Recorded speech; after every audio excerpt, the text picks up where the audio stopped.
अस्सलाम वालेकुम। आज हम पढ़ेंगे साइंस 8 क्लास की सिंध बोर्ड की। ठीक है, इसका फर्स्ट चैप्टर देख लेते हैं। सिर्फ बेसिक सा इंट्रोडक्शन दिया गया है।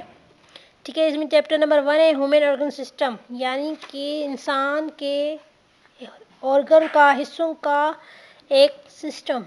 ठीक है, इसमें लिखा है कि आपने पिछली क्लासेस में पढ़ा होगा कि human digestive system, respiratory system. Digestive यानी कि जो हम खाते पीते जो बाद में डाइजेस्ट होता है, उसमें कौन कौन से प्रोसेस या कौन कौन से ऑर्गन होते हैं वो आपने पढ़ा होगा पिछली क्लास में। और रेस्पिरेटरी में इसी तरह, यानी कि ऑक्सीजन का अंदर आना और कार्बन डाइऑक्साइड का बाहर जाना, उसे रेस्पिरेटरी सिस्टम कहते हैं। ठीक है, उसमें इसके बाद क्या है कि ये सिस्टम किस तरह काम करते हैं, किस तरह कौन कौन सी ऑर्गन इसमें रिस्पॉन्सिबल होते हैं और आप इस चीज़ों को किस तरह समझते हैं, और वेस्ट प्रोडक्ट जो है वो बाहर कैसे जाता है।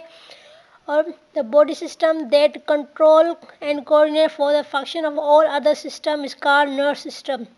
यानी कि जो हमारा ब्रेन है उसमें से जो भी मिलकर मेरे ब्रेन क्या करता है, कंट्रोल करता है और सारे काम मिलजुल कर एक को मतलब बांट देता है कि ये काम इस ऑर्गन का है और ये काम इस ऑर्गन का है।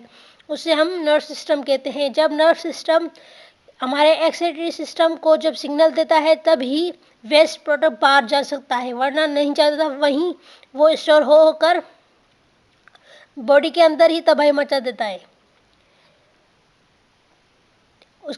उसके बाद लिखा है यानी कि मेटाबॉलिक वेस्ट, यानी कि हम जो भी खाते हैं उसके बाद जो डाइजेस्ट होता है और फिर वेस्ट प्रोडक्ट जो बाहर निकलना होता है, वो सारा ब्रेन ही कमांड करता है कि अब आपको वॉशरूम जाने की ज़रूरत है। ठीक है, अब इसमें ये लिखा है कि ये चीज़ें आपको सीखनी चाहिए।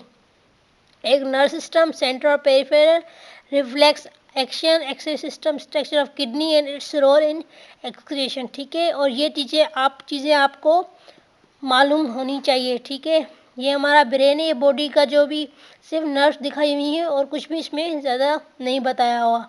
ये ब्रेन है हमारा, ये पेरिफेरल नर्व्स है और ये स्पाइनल कॉर्ड है, ये यहाँ ब्रेन से या नीचे एब्डोमेन से लेकर ब्रेन तक जाती है।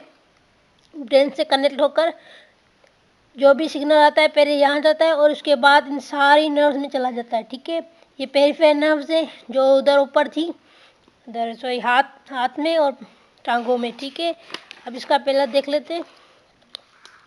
नर्व सिस्टम, सेंट्रल और पेरिफेरल सिस्टम। ठीक है,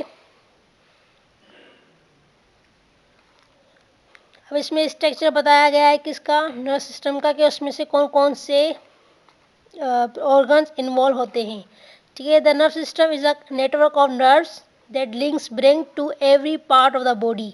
यानी कि एक लिंक है, जैसे कि नेटवर्क होता है, जैसे आप नेट चलाते होंगे, वहीं का कहीं ना कहीं से वायर तो आ रही होगी ना आपके घर में, जिससे आप नेट कनेक्ट करके चला रहे होते हैं। इसी तरह ये भी नर्व सिस्टम इसी तरह ही होता है कि इसमें से वायर आ रही होती है और बाद में फिर वहीं वापस जा रही होती है। यानी कि एक आपका घर है या एक पॉइंट पर आप रुक रहे हैं। ठीक है, अब आप आवाज़ दे रहे हैं, अगर आप फ़ोन में बात कर रहे हैं किसी से तो आवाज़ जा रही है तभी तो आप फ़ोन में बात कर रहे हैं ना। ऐसे तो आप बात कर नहीं सकते, क्योंकि कनेक्शन है तो आप बात कर रहे हैं, वरना नहीं कर सकते। ठीक है, ब्रेन से वो लिंक करता है, यानी कि ब्रेन से लेकर पूरी बॉडी में उसकी लिंक होती है। ठीक है, and allow them to work together, और इनको कहता है कि ये काम साथ में करें। It is our body communication system. ठीक है, ये हमारी बॉडी का कम्युनिकेशन यानी कि राब्ता करने का एक सिस्टम है। ठीक है, it is divided in 2 parts.